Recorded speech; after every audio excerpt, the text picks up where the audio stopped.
Hi, everybody. This is Erica from In the Company of Cards. If you're new, welcome. If you've been here before, welcome back. And today, sort of not on a Sunday, but on a Friday, I am so excited. You don't even know. I am fangirling a little bit over my guest. And my guest is the writer of Broom Closet Briefing on Substack. We're going to call her Broom for the purposes of this interview.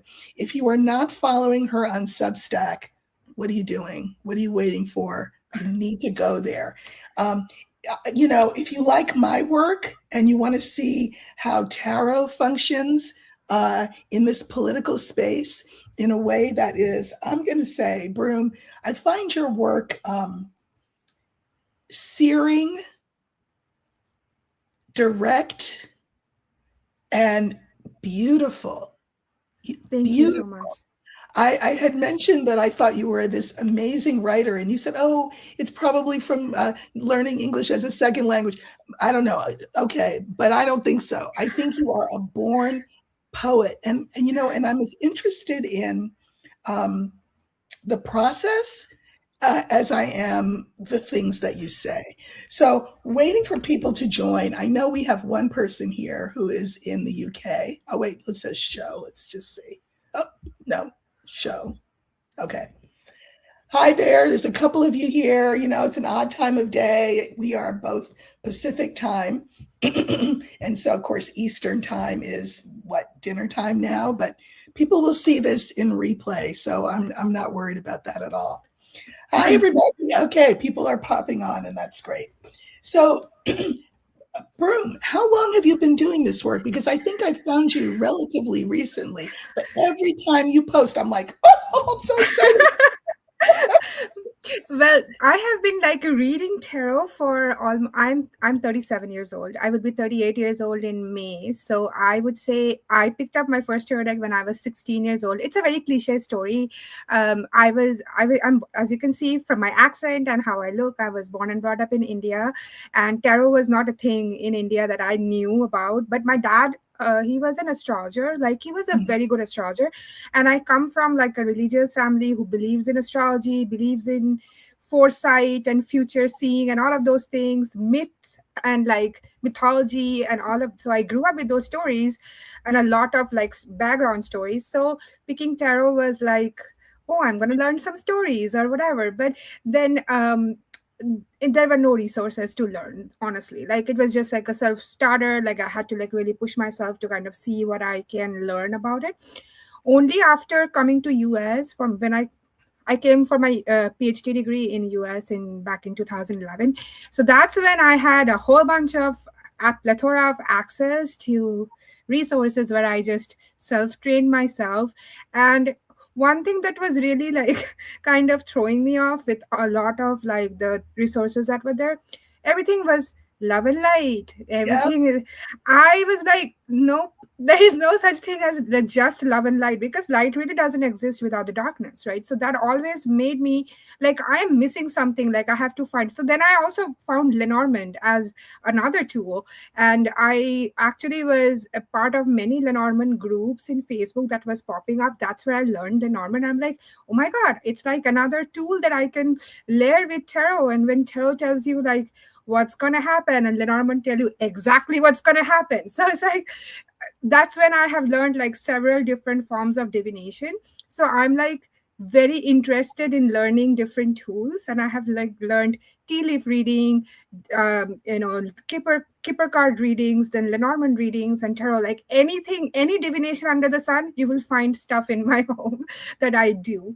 And tarot, in that matter, I felt like it is it's just like not just fortune telling. It is so much more, like so much more. You can literally write stories with like tarot cards. And I'm like, why can't I just do political like divination, which is, I will tell you, I wasn't even sure what I was doing when I first started this work back in March. I thought I took up as a challenge. My husband was like, nothing you say happens. And I'm like, because I told him like he's not gonna be president for too long, and he was really frustrated, and he's like, nothing you say happens. And I'm like, you know what? Time is like like a factor that doesn't exist in the cosmos, right? That's right.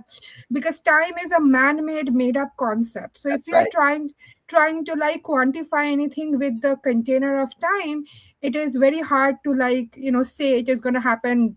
It is going to happen, but then your predictions are not precise. And I'm like, you know what, I'm going to take this as a challenge and do precise predictions every single day and see how many I get wrong. That's how I started my Broom Closet Briefing as a experiment back in March. It And is just, it is such a gift, I think, to all of us. So you said a lot of interesting things. So I want to back us up a little bit. So one of the things that I love that you understand is that each of these systems of divination is a language. yep. Right? So we can use many languages to say the same thing. Yeah. And some languages resonate with some people, some with another. And obviously, I know you're Lenormand as well. And so you understand that tarot is an imagistic language. Lenormand is a word language. Yeah, it's yes. hard, but it's a word language. And what I have just been fascinated by is the method that you've used. So, you will take a 5-card reading. The one that comes to mind, well, there's a few. I know you're having something that's going to drop tomorrow night. It's going to drop this evening, where I break it. Yeah. So I'm breaking it down for you on how I did it, how you did it. Right. Yeah. And then the newest one that's up is about the very, very rich person that has a lot of children. Yeah. Right. Yeah. And so I've seen you say this. You said that, as you say, there's all this love and light, and there's all this amorphous language that tarot readers use, either because they don't understand exactly what they're doing. That could be one reason. Or they don't want to come out and be direct about what it is that they're seeing. I think the second one is probably supersedes the first one, because I sometimes go get tarot reading from other people because I want a second set of eyes on what I'm seeing for myself. Just like you would go to a doctor and then, like you might get a second opinion from someone. And I see that they are being so cautious and careful about what they actually think they want to, like they're literally sugarcoating even the cards that are bad. I can totally tell. I'm like, just tell me that this is not a good card. It's like, but no, you should look at the brighter side. That's the reason why, Erica, like a lot of people ask me, like, why don't you ever have reverse cards in your spread? Because I read images. How can I read a reverse image? Right, upside down. What's the point of that? What's the point of that? No, I think that one of the things that makes you such a great teacher is that you show people how powerful a tool tarot can be in this particular type of reading, political reading. I saw someone who is a pretty well-known person. They asked the question in a Facebook forum, and they said, how many of you would like to see more political readings? And I thought to myself, if you're asking the question, why are you asking the question? Right. Like, you know what I mean? Do it or don't do it. So there's that. So you are very direct in that way, but also in the way that you read. In other words, you said something, and I feel like I very recently read it, like last night even, where it was a sort of, you just kick everything extraneous out of the way. And if you do that, the story that the cards are telling can't help but be crystal clear. Yeah. And I feel like that, if you think of it in a sort of a metaphysical way, right? You know how we see certain things and then we don't see certain things until our attention is called to those certain things. I think it's that. If you just get out of your own way, get your own fear out of your own way, get other people's opinions out of your way, the cards will completely map out exactly what the story is. And then you proceed to do it. You make the case, you prove it to us in your readings. It's just brilliant.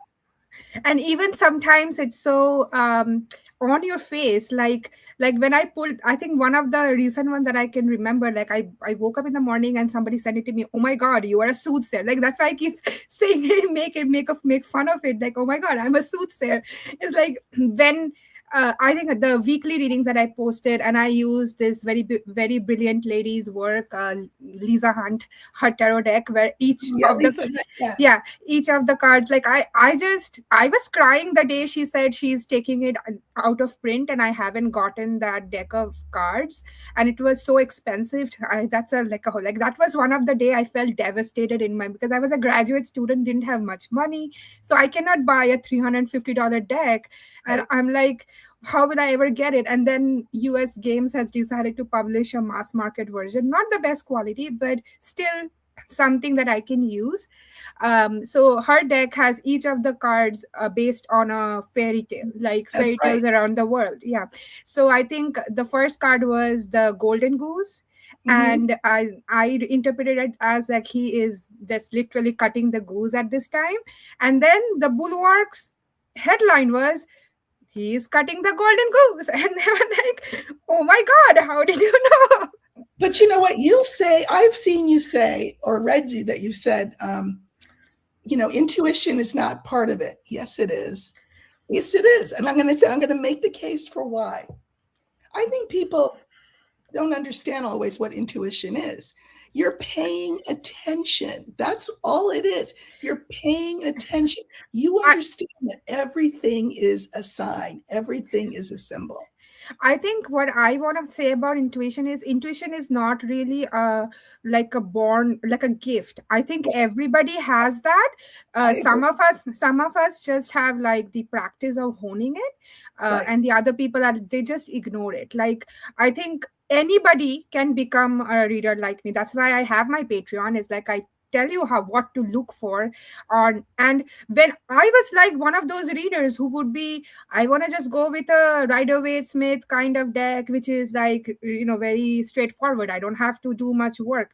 Now for my political, I think I moved away from that like from 5-6 years ago, when I have over 400 decks in my home.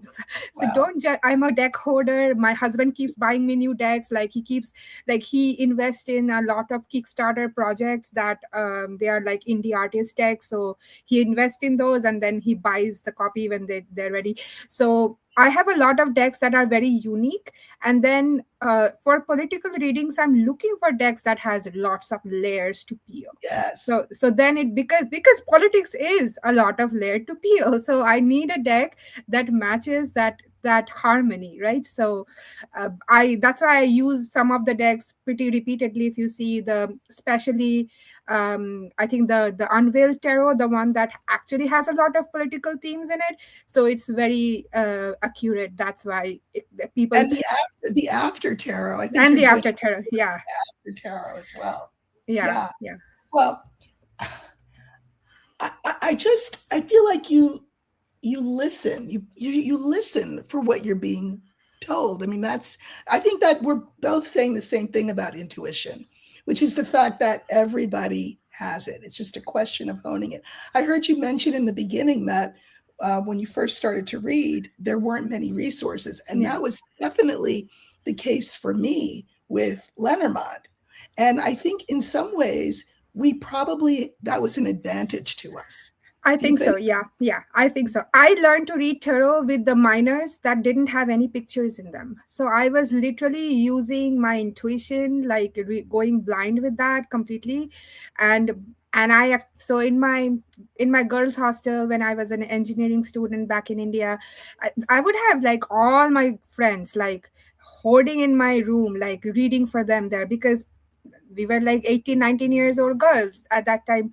Relationships was the main thing, and I was like their tarot reader. Like every night I would read for like 5 or 6 of them, and I'm like, I'm done, I have to go to class tomorrow morning and I'll read for you tomorrow. So I practiced on them a lot, and I was very accurate. Like they would tell me like, how did you know exactly this? I'm like, well, I'm just doing what I see, or see, right?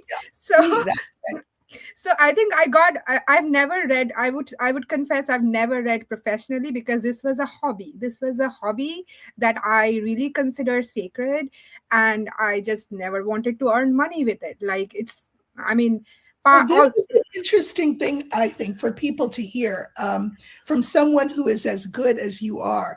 Now, for me, I learned Lenormand, and I needed people to practice on. I had practiced on all my friends, my family, my coworkers, to the point where I had to hide from them because they'd say, "Oh, can you read?" And then I thought, well, they're all saying that I'm accurate and that I'm right, but maybe they're just being nice. nice, yeah, yeah, Yeah. So then I started to go on forums, and you would offer to do a reading, and people would say things like, "What does he think of her?" Mhm. Now, my ego wants to say, "Excuse me, what are we talking about? Is this romantic? Is this a boss employee? Is this father-daughter? Is this brother?" But that's my ego. And I learned that's got nothing to do with it. They're not asking me my opinion. They're Yeah, asking, what do the cards say? yeah, And so I think I must have read for, I don't know, at this point in my career, tens of thousands of people, for the bulk of it, never charging money for it. I get, sometimes people will ask me a question. They'll say, how can I learn how to do this so I can quit my day job? And I think that what you said is how I feel about it, which is that you say it's a hobby, but it's really, it's a sacred, what, craft. yeah, It's sacred. And I think that if you say to yourself, for me, it was two reasons. One, I wanted to learn it better. I wanted to have a relationship with with it, the right? yeah, And the second one was, I want to help people, Mhm. right? And if you come from those pure places, I think it really helps your skill level Yeah, yeah, increase. yeah, yeah. So, all right, let's look. Okay, because I know you have somebody to pick up. You have a child coming home, and school's almost over. I don't want to keep you too long, and I'm just thrilled that you said yes. But listen, are we going to make it through this? Oh yeah, yeah, absolutely. Because so here's the thing. I That's why one of the reasons why people are so active in my chat is because it's not just about the hope. I don't give hope based on like, oh no, and everything always ends in the no. That's not what I say. It's because this is a necessary destruction, right? Just like the tower card, we need the necessary destruction so that we can rebuild. Yes, we are going to incur some losses, and that is what happens like when like institutions that have been built on like faulty like foundations had been built and been exploited for too long. We have to break it down.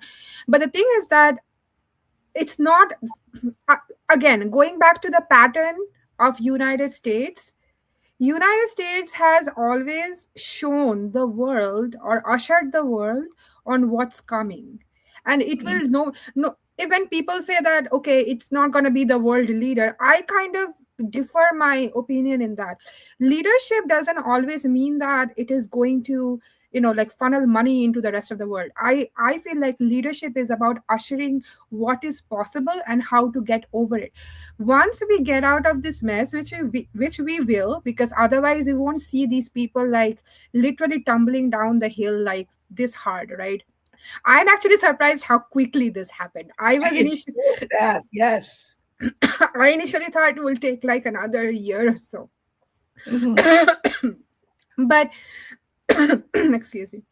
But I do think that when this is all over, once this is done, US is done with it. US is literally paving the other countries who are stuck in a similar situation to get out of their mess as well. And it is literally ushering the entire world to another world, which is what United States has always done.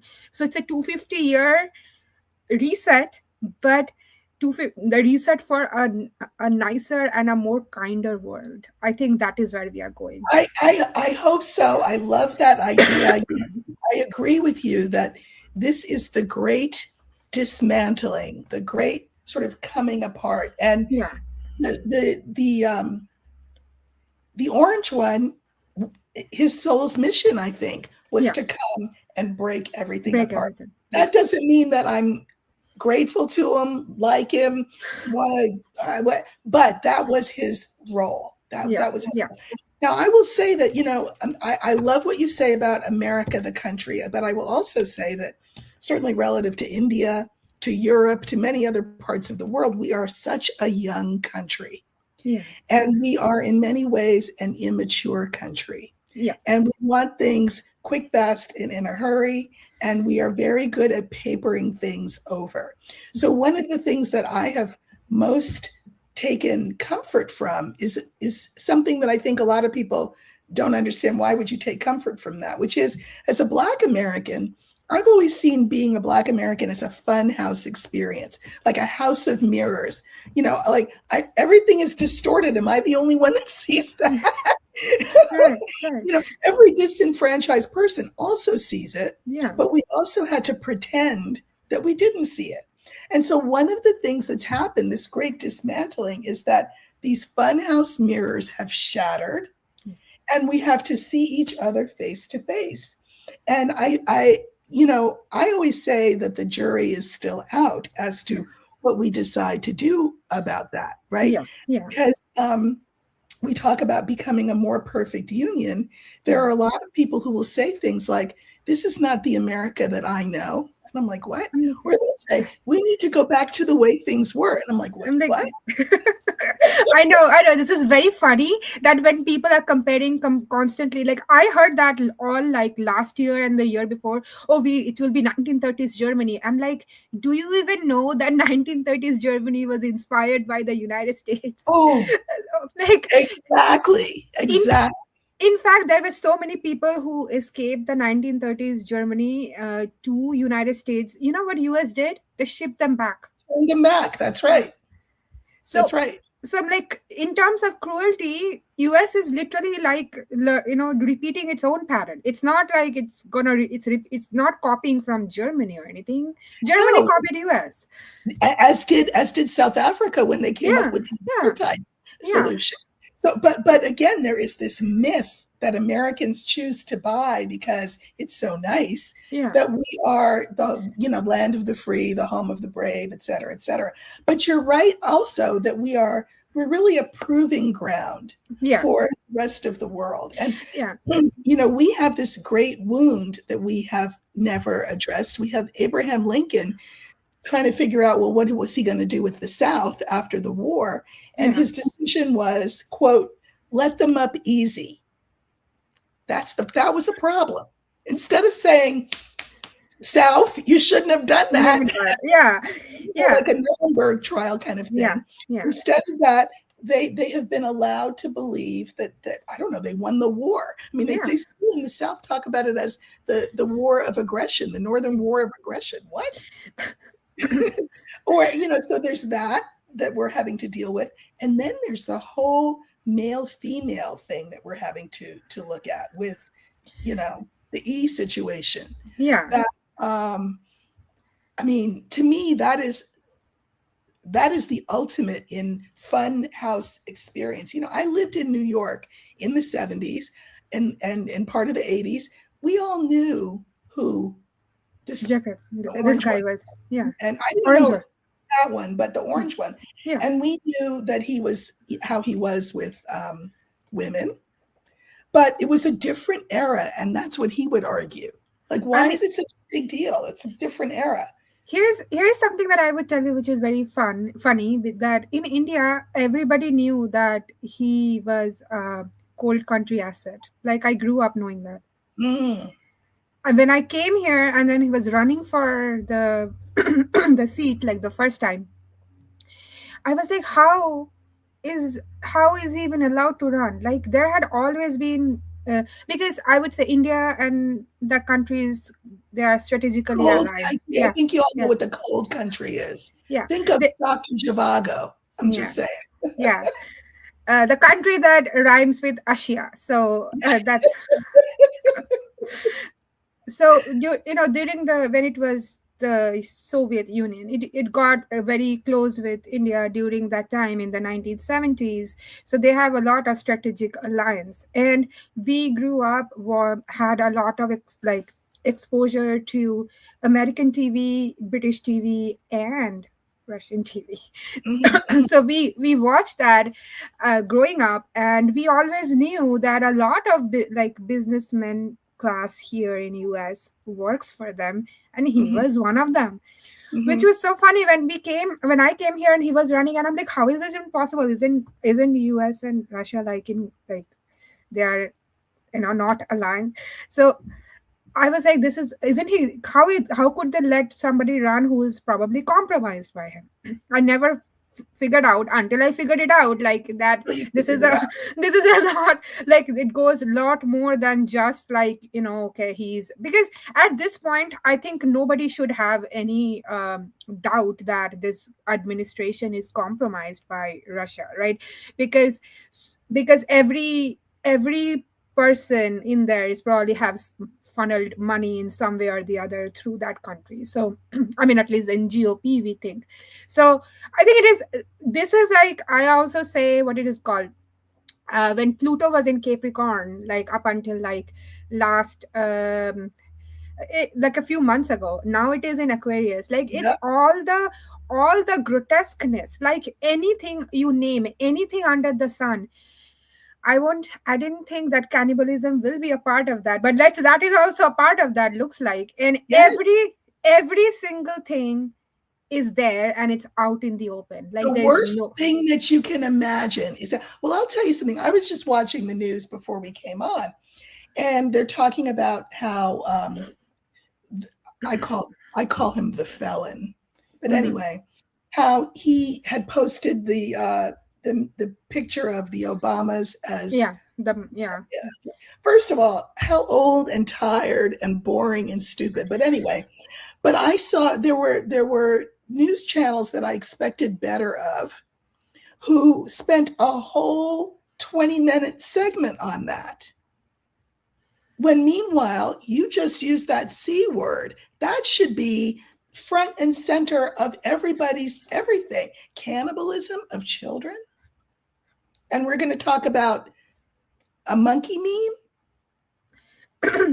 I mean, I think they at this point we know that they are deliberately hiding it, but I have very big confidence on the astrological transit that's coming up in mid-February. I don't think there is any way to hide.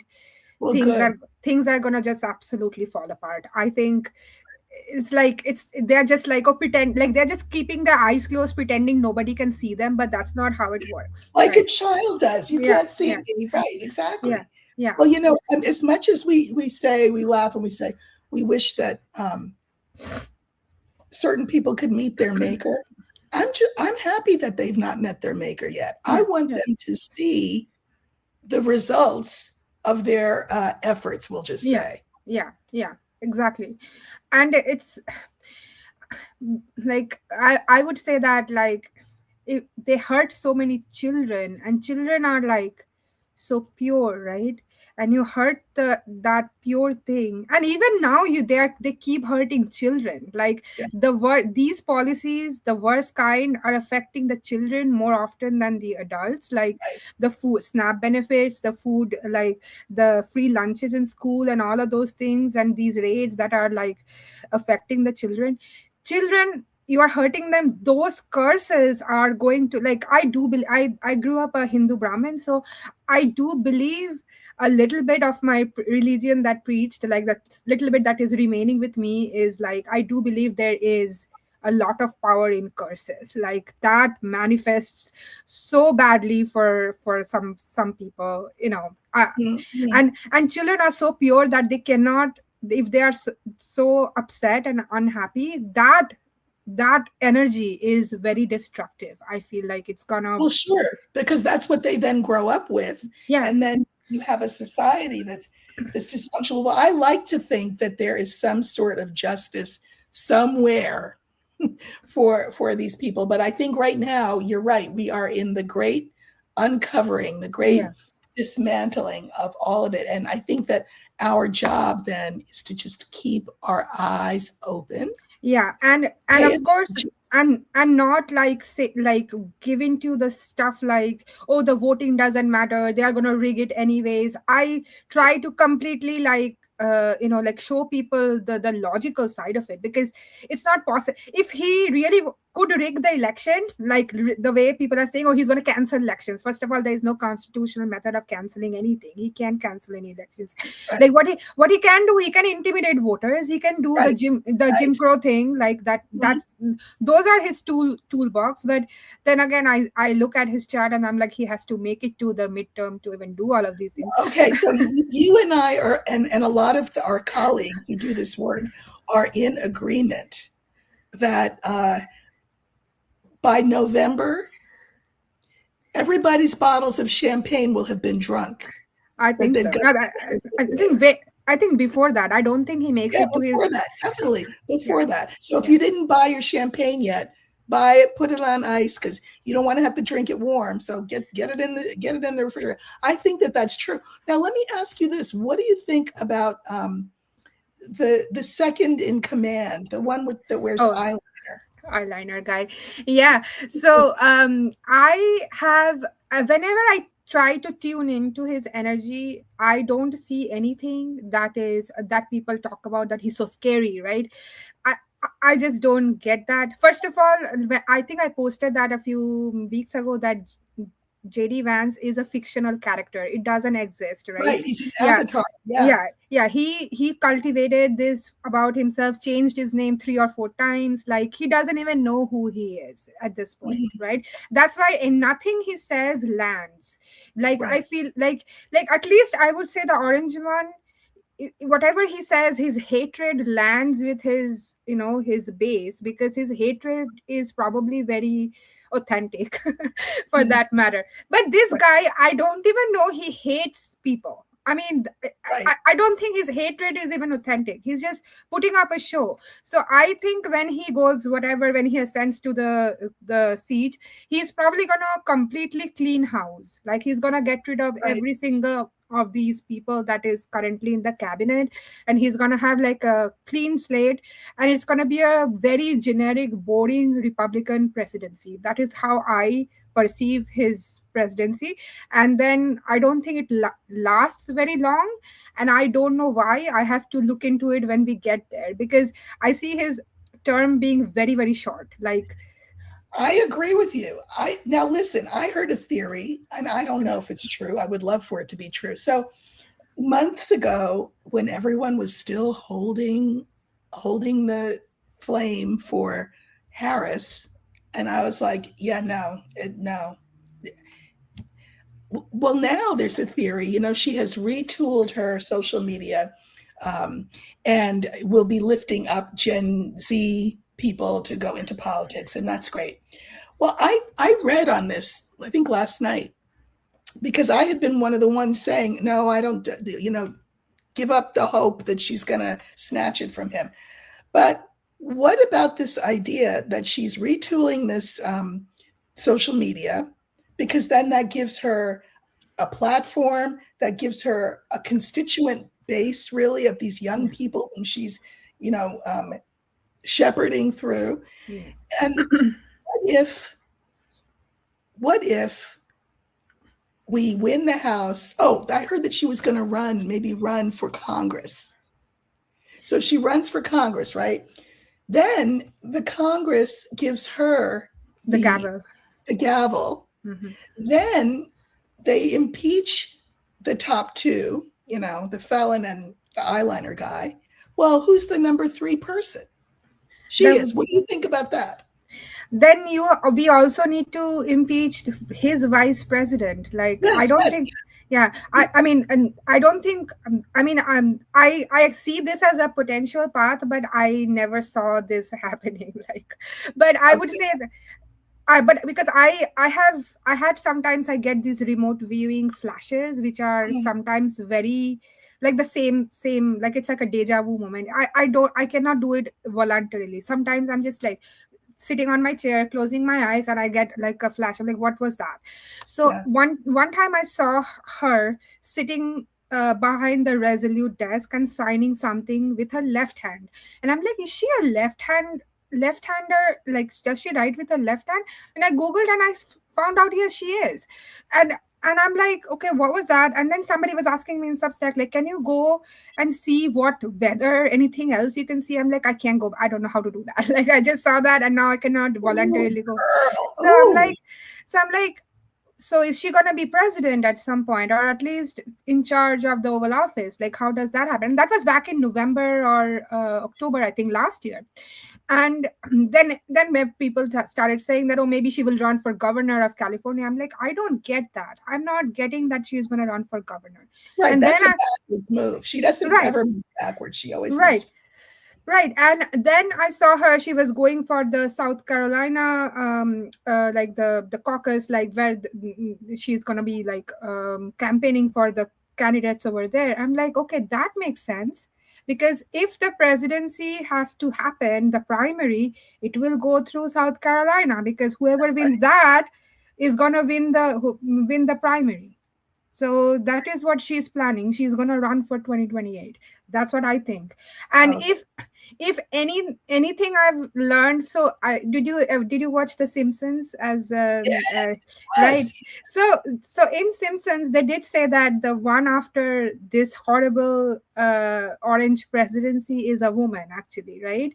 So I mean, when he goes to like the bar to the future, that was the episode. So I always talk about hypersigils in my chaos magic class. Is like you create a long form art and then it takes its own like a life form, right? And that's right. how when people say that Simpsons predicted a Trump presidency, I don't think they predicted it.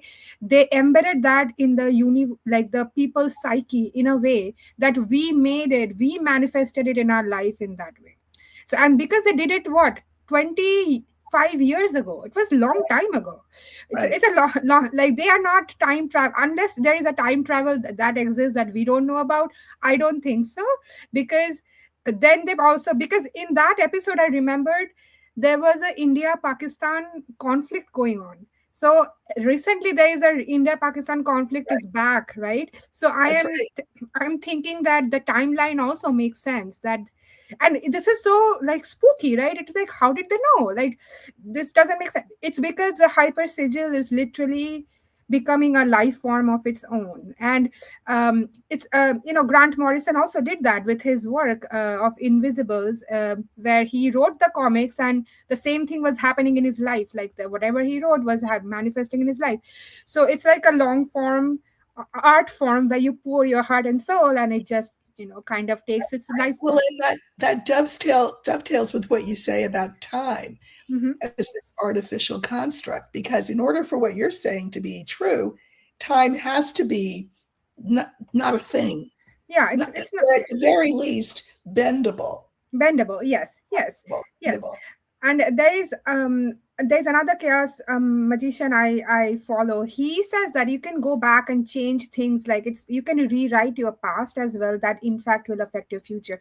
His name is Adrian Wachter, and I actually talk about it in my Patreon at some point. But he also says that literally you can craft and change your past in a way. I haven't tried it. I will, because I like to try everything, because magic is just a science that is just Well, like, they talk about epigenetics and that yeah, you can heal your line yeah, backwards and forwards. forwards, yeah, yeah. That's Yeah. because your past literally mirrors the future, right? And Mhm. this is our present. The only thing under your control is the present, and you can literally use the present to manipulate both your past and your future, because whatever you manipulate here will also change here, because they should mirror each other.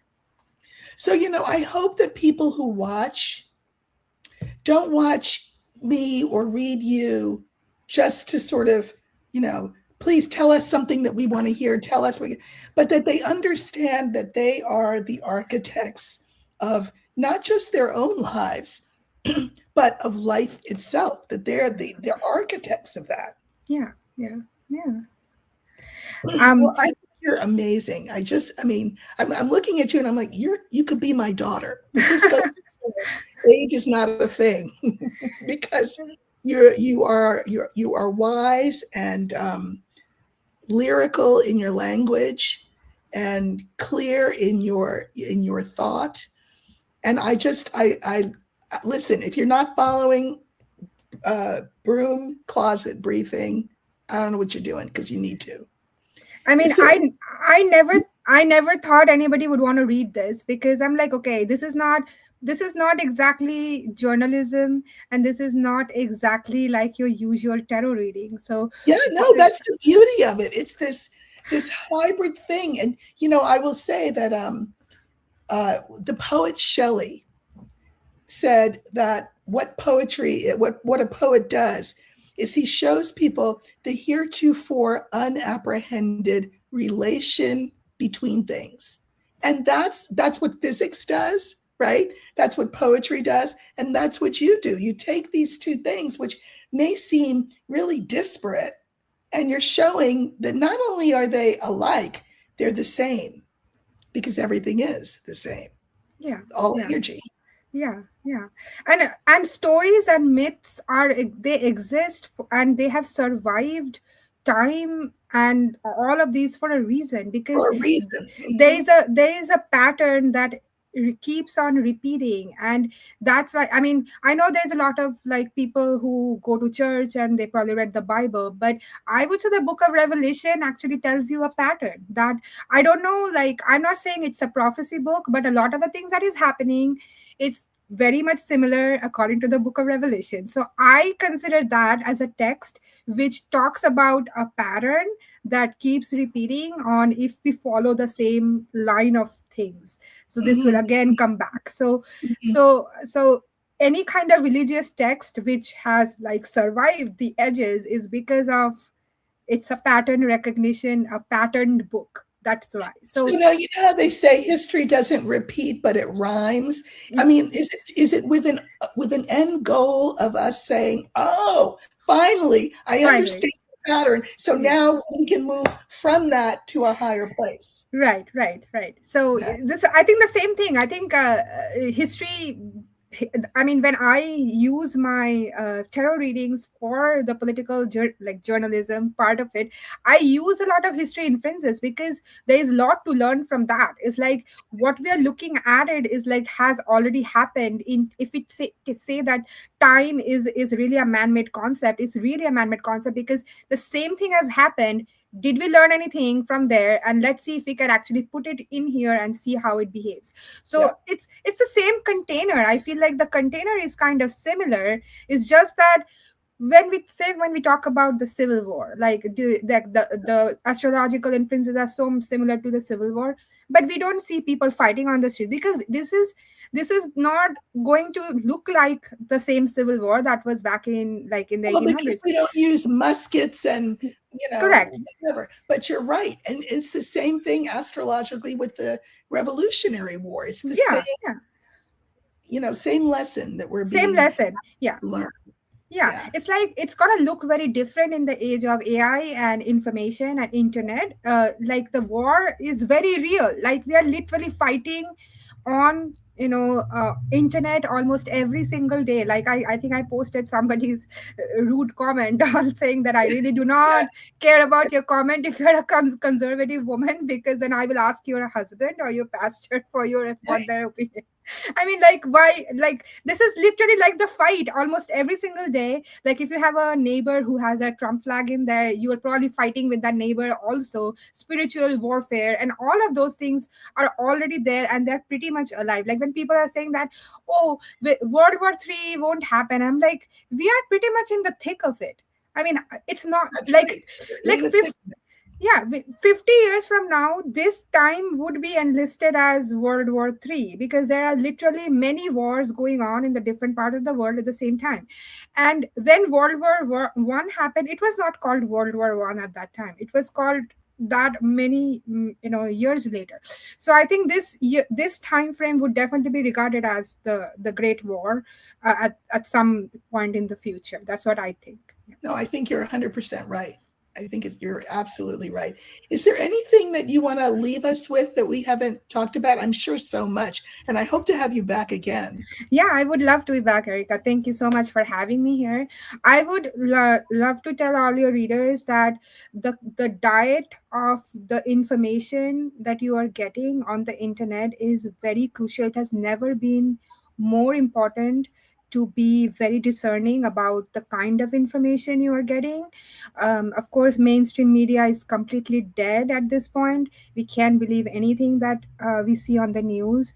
So maybe creators like us, who are political adjacent creators, like we are trying to find and actually pull apart lies from truth and tell you the real story. I think maybe supporting creators like us would actually be a good idea at this point. But regardless, your diet would really matter this going into this political season. Like if you are really worried about what's going to happen and nervous system regulation, and that would only be happening if you are very discerning about the kind of information you're consuming. I think that is something that I would tell everybody who's listening, that be very careful, curate your feed with some things that actually helps, and not just like take everything and that's, oh my god, he's gonna rig that election, or he's gonna take away women's voting rights and all of those things. And he can't do all of those things. If he could, he would have already done it. I That's can tell you that.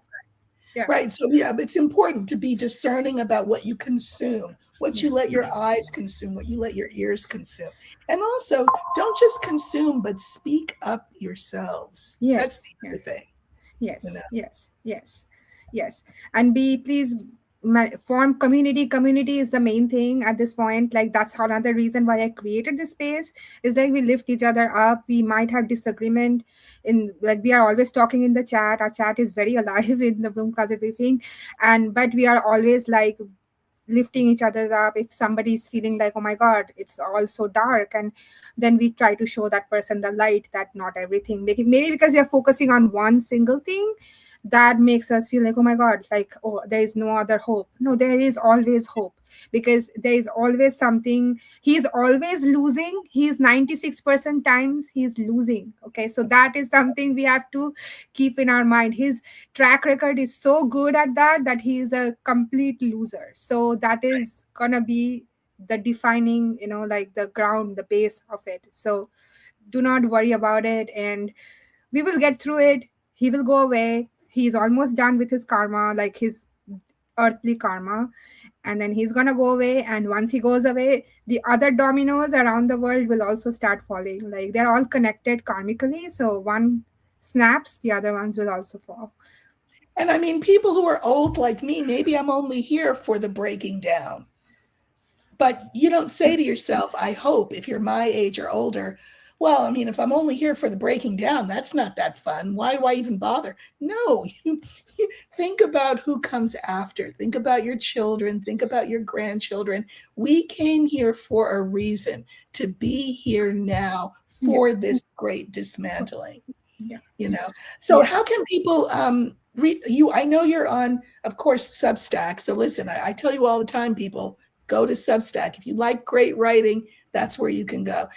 So you're on Substack. You also have a Patreon community. Are those your Yeah. two Just main? just main those two. I'm on Upscrolled as well, but I'm still figuring out what kind of content I'm going to be posting on Upscrolled, which is not just going to be like just a repetition of what I do on Substack. So Well, and I will have you. I will have you back here, because it's just been such a delight to talk to you, and I know my audience is going to want to have me invite you awesome. back. Awesome. Thank you, Erica, for having me here. I feel great about this. I normally don't come on camera, but That's why I was so thrilled that you said yes. So that's perfect. So let me just let all of you know, thank you so much for coming, whatever time of day it is for you. I know this was a little bit impromptu, but I thought you would love to meet Broom. and in person, so to speak. And I definitely will have her back. And I will see you over the weekend. So take care, everybody. Thank you. Thank you, guys.